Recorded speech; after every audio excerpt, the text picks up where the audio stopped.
Само преку координиран пристап и солидарност, соработка и несебична размена на знаења и добри практики ќе се надминат последиците од кризата предизвикана од пандемијата на COVID-19, рече шефот на македонската дипломатија Никола Димитров во обраќањето на видеоконференцијата на Советот на Јадранско-јонската иницијатива и министерски состанок на стратегијата на Европската унија за Јадранско-јонскиот регион, чиј фокус беше координацијата во справувањето со последиците од пандемијата со COVID-19. Министрите заклучиле дека главен приоритет останува минимизирањето на последиците врз здравствените системи и здравјето на граѓаните, но истовремено и рестартирање на економијата. Нашата земја доби поддршка од Словенија за евроинтегративните процеси, која од Србија го презема претседавањето со оваа иницијатива.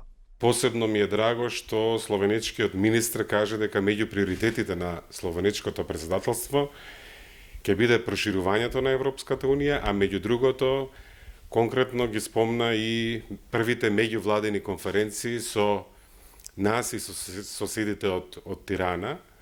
Убаво е да се слушне дека тоа ќе им биде во фокусот. Таа меѓувладена конференција всушност ќе биде првиот де факто почетокот на пристапните преговори со Европската унија. Министрите се согласија дека Јадранско-јонската иницијатива е од големо значење за поддршка на форматот за приближување на Западниот Балкан кон Европската унија и воопшто во процесот на европски интеграции.